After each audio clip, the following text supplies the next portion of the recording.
नमस्कार, good morning all of you. एक बार फिर से इस शुभ एजुकेशन के इस ऑनलाइन यूट्यूब चैनल पर स्वागत करता हूं। और आज की वीडियो में हम पढ़ेंगे केंद्रक के बारे में। तो चलिए डिस्कस करते हैं केंद्रक क्या होता है। केंद्रक यानी सेंट्रॉयड। सेंट्रॉयड क्या होता है? जैसे कोई त्रिभुज ABC है, ABC यानी जो केंद्रक होता है वो माध्यिकाओं का कटान बिंदु होता है। तो माध्यिकाओं का कटान बिंदु क्या है? इसका माध्यिका A, इसकी माध्यिका A, इसकी माध्यिका A।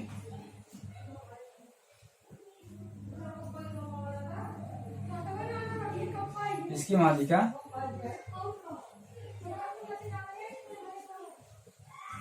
इसकी माध्यिका ये जो इसका सेंटर है इसको कहते हैं O। यही जो है O बिंदु को हम कहते हैं केंद्रक कहते हैं। यानी यही हमारा माध्यिकाओं का कटान बिंदु है। यानी AD, BCF जो ये माध्यिकाएं हैं इसका कटान बिंदु यही है। इसी कटान बिंदु को हम कहते हैं केंद्रक। यानी माध्यिकाओं का जो कटान बिंदु होता है उसको हम कहते हैं केंद्रक।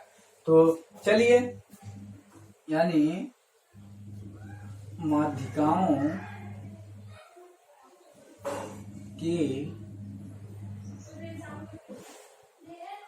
कटान बिंदु को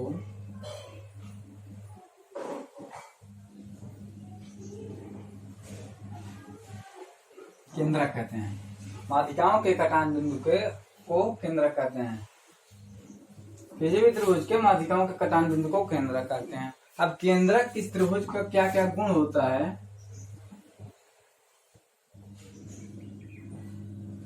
पहला, जैसे ये कोई त्रिभुज है,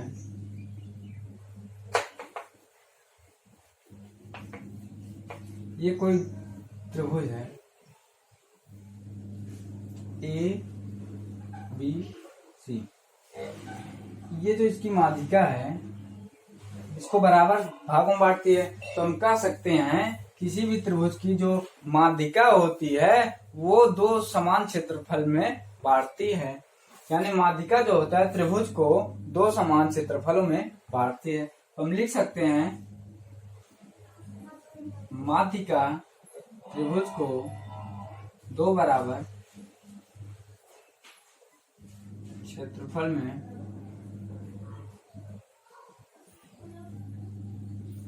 बांटती है। माध्यिका त्रिभुज को दो बराबर क्षेत्रफल में बांटती है। दूसरा क्या है? अगर हमने AD माध्यिका खींचा, यहां से अगर हम BE माध्यिका खींचेंगे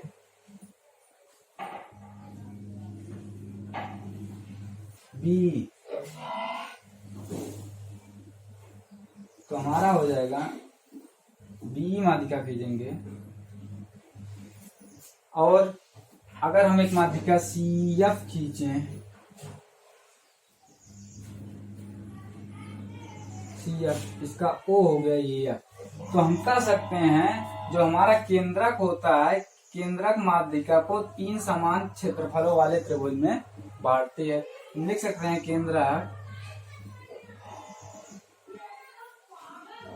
किसी त्रिभुज को तीन समान क्षेत्रफल वाले त्रिभुज में बांटती है। यानी ये जो माध्यिका है, यानी जो त्रिभुज ABC की माध्यिका है AD, BCF, ये इसको तीन समान क्षेत्रफल में बांटते हैं। यानी AO, त्रिभुज ADB, त्रिभुज ADC और त्रिभुज BEC, ये तीन त्रिभुज हैं, ये समान क्षेत्रफल में बांटती है। यानी जितना क्षेत्रफल इसका होगा उतना ही क्षेत्रफल इसका होगा और उतना ही क्षेत्रफल इस त्रिभुज का होगा। यानी तीनों सेम इक्वल त्रिभुज में बांटते हैं। तीसरी प्रॉपर्टी क्या है? केंद्रक क्या है? केंद्रक किसी त्रिभुज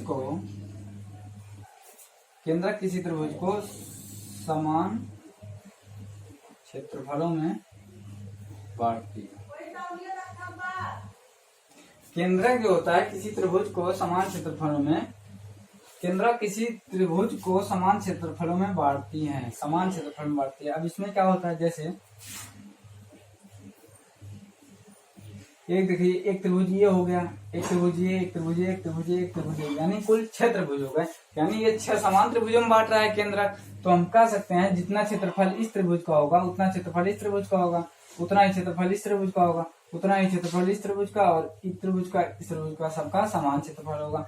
तो हम इस यहाँ से कह सकते हैं कि 1 + 1 + 1 + 1 + 1 बराबर त्रिभुज एबीसी का क्षेत्रफल कह सकते हैं। यानी सबका क्षेत्रफल जोड़ देंगे तो एबीसी का क्षेत्रफल हो जाएगा। चौथी प्रॉपर्टी क्या है? चौथी प्रॉपर्टी ये है, जैसे कोई, चौथी प्रॉपर्टी ये है, जैसे कोई त्रिभुज हो गया है एबीसी, एबीसी एक त्रिभुज हो गया। अब इस त्रिभुज का जो ये माध्यिका है, ये जो माध्यिका है एडी, जो ये बी माध्यिका है, ये जो केंद्रक है, ये वो इस माध्यिका को 2:1 के अनुपात में बांटता है। क्या करता है? इस माध्यिका को 2:1 के अनुपात में बांटता है। तो हम कह सकते हैं केंद्रक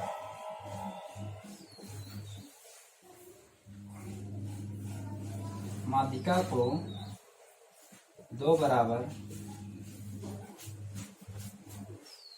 केंद्रिका माध्यिका को 2:1 के अनुपात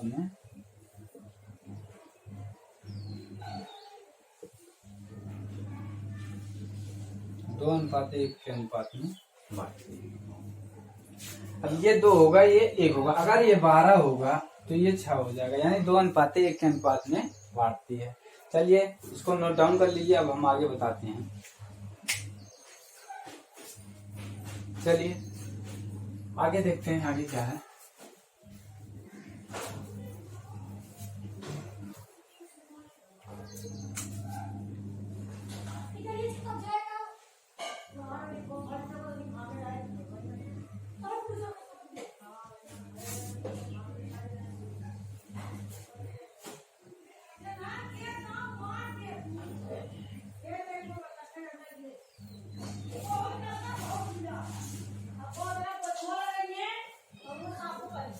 ठीक, अब ये त्रिभुज हमारा एबीसी है।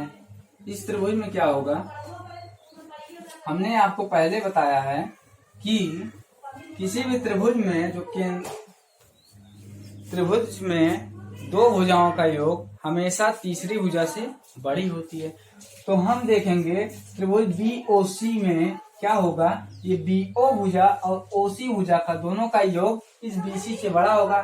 तो हम लिख सकते हैं OA + OC बड़ा होगा BC से। अब आ जाइए इस त्रिभुज में AOB में, त्रिभुज OB में हम लिख सकते हैं OA + OB बड़ा होगा AB से। इस त्रिभुज में AOC में लिख सकते हैं OA, ये OB है, इसमें होगा OA + OC बड़ा होगा AC से। अब देखिए क्या होगा ये कि इसमें क्या हो गया, OA + OC बड़ा होगा AB से। अगर इन सबको जोड़ दिया जाए तो एक OA, एक OA, 2 OA, तो लिख सकते हैं 2OA + OB और OB, 2OB + OC और OC, 2OC बड़ा होगा AB + BC + AC। अब यहां से 2 कॉमन ले लेंगे तो OA + OB + OC बड़ा होगा AB + BC + AC। अभी हमने आपको बताया क्या, हमने ये बताया है कि जो ये केंद्रक होता है इस माध्यिका AD को 2:1 के रेशियो में बांटता है, यानी AD की पूरी लेंथ 3 हो गई। तो हम लिख सकते हैं, अगर हमको AO की लंबाई निकालनी है, AO की लंबाई, AO बराबर हो जाएगा हमारा 2 बटा, AO कितना है 2 और पूरा कितना है 3, 2/3 AD। AO बराबर 2/3 AD। फिर यहाँ से जब BO निकालेंगे OB, तो OB बराबर हो जाएगा या BO बराबर हो जाएगा, OB बराबर हो जाएगा 2/3 BE।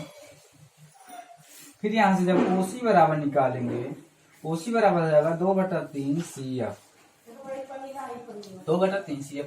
अब OB, OC और OA की वैल्यू इसमें लाकर रखेंगे, तो यहाँ से हो जाएगा 2 × 2/3 AD plus 2/3 BE plus 2/3 CF, तो बड़ा होगा AB plus BC plus AC।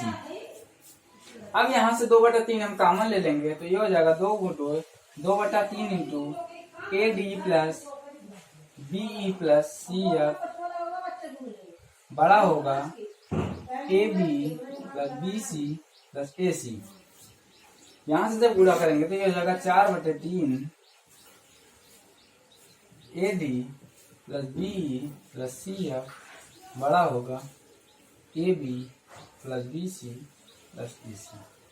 ये भी एक प्रॉपर्टी है माध्यिकाओं का जोड़ 4/3 से गुणा कर देंगे तो AB AC BC की हो जाएगी। इसके आगे देखिए, इसके आगे क्या होगा, जैसे अगर हम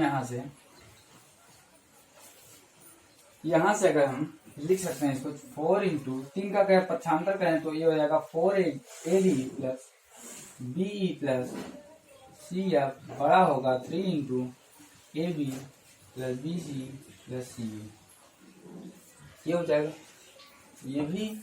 और यहाँ से हम इसको लिख सकते हैं, दूसरी प्रॉपर्टी क्या होगी, AB square plus BC square plus CA square बराबर 4/3 into AD plus BE plus CF, ये हो जाएगा।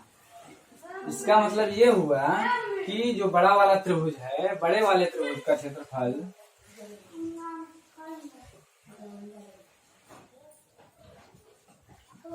4/3 गुणे माध्यिकाओं के द्वारा बने त्रिभुज का क्षेत्रफल।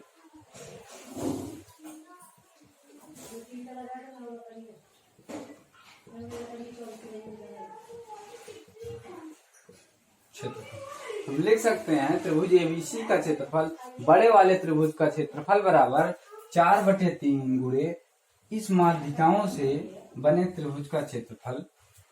इस माध्यिकाओं की जो भुजाएं दी हैं उनसे हम अगर 4/3 से गुणा कर दें माध्यिकाओं से, तो उसका जो क्षेत्रफल होगा वो त्रिभुज ABC के क्षेत्रफल के बराबर होगा। यानी हम कह सकते हैं कि बड़े वाले त्रिभुज का क्षेत्रफल बराबर 4/3 गुणे माध्यिकाओं द्वारा बना हुआ क्षेत्रफल। तो चलिए इसको नोट कर लीजिए। तो चलिए आगे देखते हैं।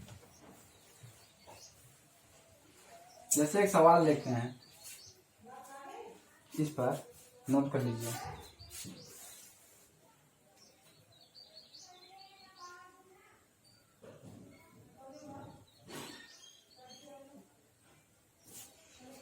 चलिए जैसे देख लीजिए, ये त्रिभुज जो है हमारा, ये जैसे कोई त्रिभुज दे दिया हमको, क्वेश्चन है। अब इसमें कोई त्रिभुज देकर हमको अगर बड़े वाले त्रिभुज इसमें दिया है, त्रिभुज ABC का क्षेत्रफल जो है 102 है। एक सवाल में दिया है त्रिभुज ABC का क्षेत्रफल 102 है, तो हमसे पूछ रहा है ये जो चतुर्भुज बन रहा है इस चतुर्भुज का क्षेत्रफल निकालो। यानी चतुर्भुज BDOF का एरिया निकालना है। यानी बड़े वाले त्रिभुज ABC का क्षेत्रफल दे दिया है और इस चतुर्भुज BDOF का क्षेत्रफल पूछ रहा है। तो हमने अभी अभी आपको बताया था कि जो हमारा ये केंद्रक होता है इसको समान क्षेत्रफल वाले त्रिभुज में बांटता है। तो यहाँ पर 1 2 3 4 5 6, तो यहाँ पर 6 त्रिभुज बन रहा है। तो यानी ये जो चतुर्भुज आप देखेंगे, इस चतुर्भुज में 2 त्रिभुज आ रहा है, यानी ये त्रिभुज। अगर हम इस त्रिभुज का क्षेत्रफल और इस त्रिभुज का क्षेत्रफल दोनों को जोड़ दें तो इस चतुर्भुज का क्षेत्रफल आ जाएगा कि नहीं आ जाएगा इस चतुर्भुज का क्षेत्रफल। तो चलिए इस बड़े वाले त्रिभुज का क्षेत्रफल दिया है, यानी अगर हम सबका क्षेत्रफल, हमने बताया था, अगर सबका क्षेत्रफल जोड़ दें तो बड़े वाले क्षेत्रफल के बराबर हो जाएगा। तो सबका क्षेत्रफल यानी त्रिभुज A O F, A O E, O F B, O B D, O D C, O E C, सबका क्षेत्रफल जोड़ देंगे तो ए बी सी के बराबर हो जाएगा। तो चलिए यानी 1 2 3 4 5 6 यानी 6 क्षेत्रफल, छोटे वाले त्रिभुज का क्षेत्रफल 6 आ गया। ये 6 की वैल्यू हमारा कितना दिया है? 102, क्योंकि बड़े वाले क्षेत्रफल के बराबर होगा, सबको जोड़ेंगे तो बड़े वाले के बराबर होगा। तो 6 की वैल्यू 102 हो गई, तो 1 की वैल्यू 17 हो जाएगी।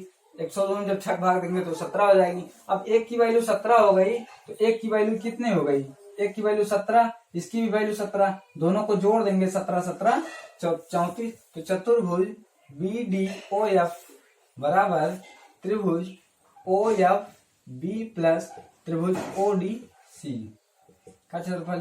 तो बी ओ डी का क्षेत्रफल यानी 17 प्लस 17 बराबर 34, ये आ गया त्रिभुज बी डी ओ एफ का क्षेत्रफल 34। तो इस प्रकार इस पर सवाल और भी बनते हैं, आगे की क्लास में हम जानेंगे और किस प्रकार का सवाल बनता है। तो चलिए आज का वीडियो यहीं पर समाप्त किया जाता है। नेक्स्ट वीडियो में कुछ नेक्स्ट टाइम महत्वपूर्ण लेकर आएंगे और आपको कुछ न्यूमेरिकल भी उसमें सॉल्व कराएंगे। तो चलिए, धन्यवाद।